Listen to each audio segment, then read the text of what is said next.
call it the first episode jitters, but I feel that the second episode of The Nevers, entitled Exposure, I think it was a stronger episode all around than the first episode. I may be the only person who thinks this, but I don't care. I think it's true. I think that it was a little bit on firmer footing, and it was just overall breezy entertainment like the first episode. I think that this show really doesn't feel like an HBO show for the most part. Oftentimes, when HBO does shows like this, where they're going kind of for prestige and you see all these production values and these very, very talented supporting actors and also fresh faces too, but these very stalwart supporting actors that you've seen in a lot of other roles that you're kind of surprised to see them here.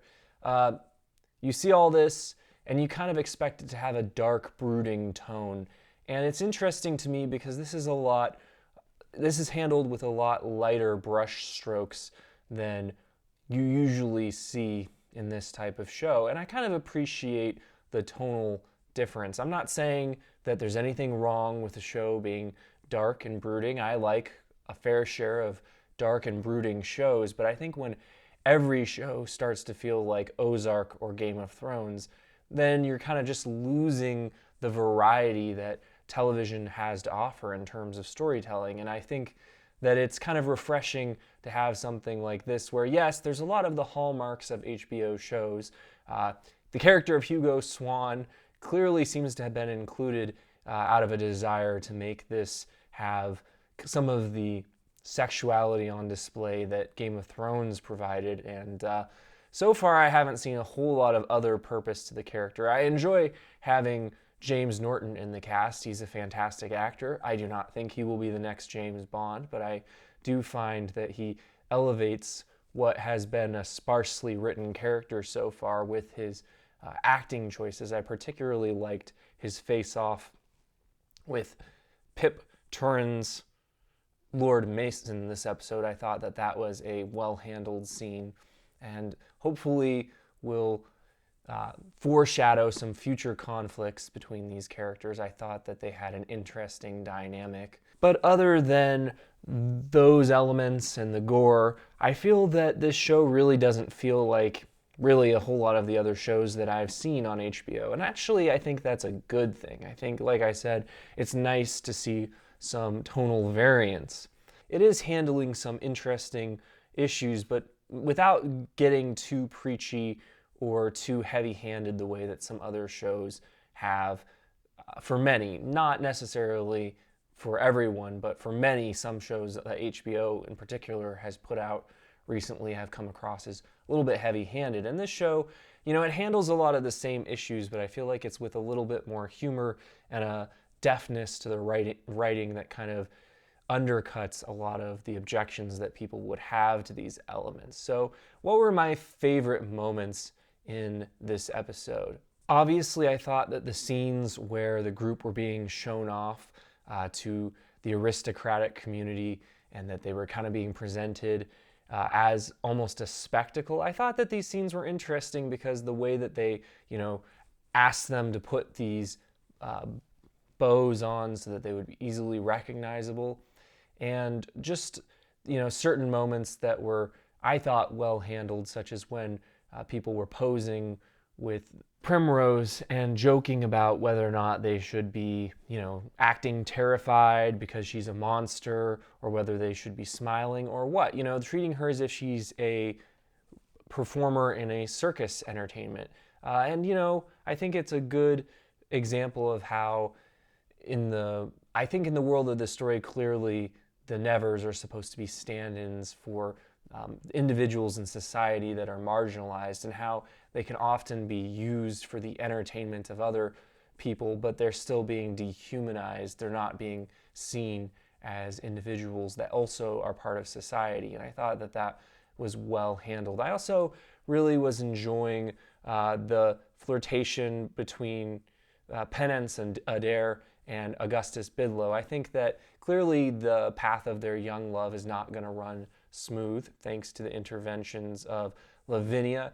But it was interesting to see this moment where clearly Augustus has lived this very buttoned up life where he's not allowed himself to express his true feelings and desires. Probably a large reason why he's good friends with Hugo, because Hugo is someone that can accept him for who he is and actually delights in him, coming out of his shell.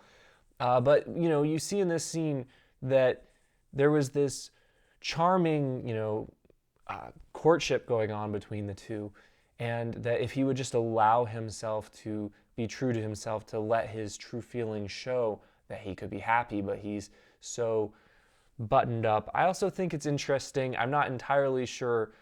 We haven't really gotten a full grasp of what his touch is yet, but it seems interesting to me that he has this, it seems like a warg-like ability to go into birds. And all the exchanges between them about religion and how they didn't understand how these pastors would make sermons so boring when they have all the scriptures to draw from. I thought this was all pretty amusing stuff. I didn't like the twist that Olivia Williams Lavinia is working with Dr. Edmund Haig, played by Dennis O'Hare. I felt that they thought that this was a lot more clever than it was, because she was set up as an ally to the Nevers, or to the Touched rather, sorry. But now it's shown that she seems to have some dark agenda, and I'm sure people will have good theories, but to me it always seemed pretty obvious that she wasn't there to be a good character. She just always seemed to have a dark gleam in her eyes, and I felt that the casting of Olivia Williams itself was kind of suggestive that this character was perhaps not one of the angels.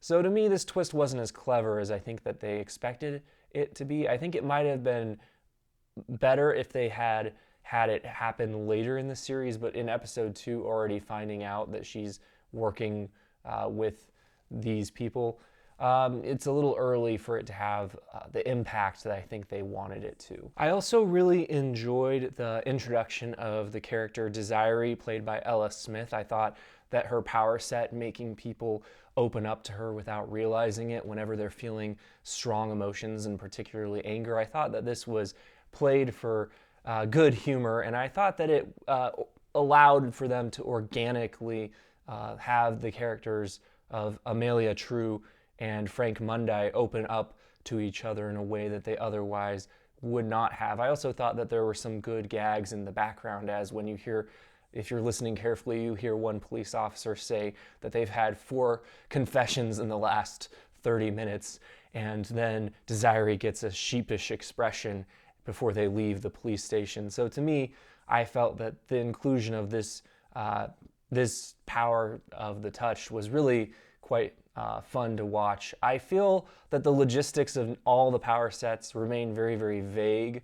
And I guess it's more akin to magic, really, than anything else at this point. I mean, obviously, I'm not expecting like a great explanation for all this stuff, but I would, be interested to have a better explanation of the limitations of these power sets, because so far they just kind of seem to do whatever Whedon and their other writers want them to do. I would like there to be a little bit more depth to the handling, but like I said, if you don't think too hard about it, it's very, very entertaining stuff. If there's one complaint I still have with this show, it is that despite the fact that this was definitely a lot more intentional in the pacing than the premiere, I felt like things slowed down a good bit and allowed for things to breathe a little bit more. I still feel like it's a little bit overstuffed, and I definitely felt that this was the case in particular with the climax, with the face-off between Amelia and Malady. To me, too much was happening too quickly here, and it was really, really unclear to me how this situation, resulted, where they had both Mary and Penance in this position where, where Amelia was supposed to choose between one of them.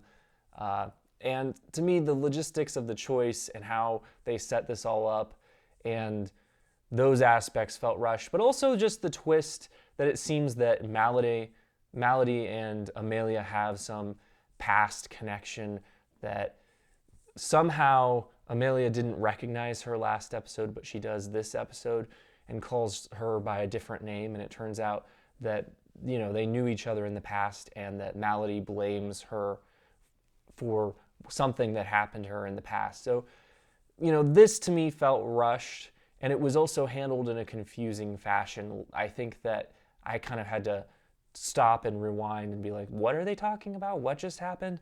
And I can't imagine that I'm the only person confused by this. It just kind of came out of nowhere. I don't think that there were enough hints of it already.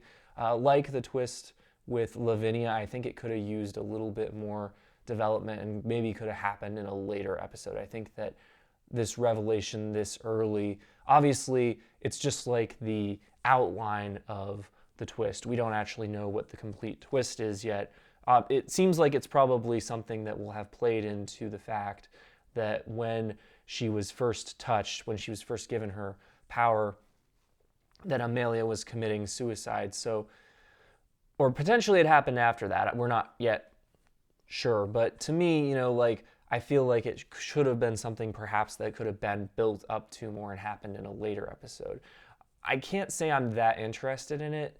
Maybe just because I don't actually like the character of Malady too much. I think she's kind of overdone, and I just find the performance and the way the character is written to seem bizarre and not that true to life. But I feel like it's hard to write these characters in a way that does seem true to life without being offensive, because if you're true to life, then people will say, oh, well, people are actually like this and you're turning them into villains.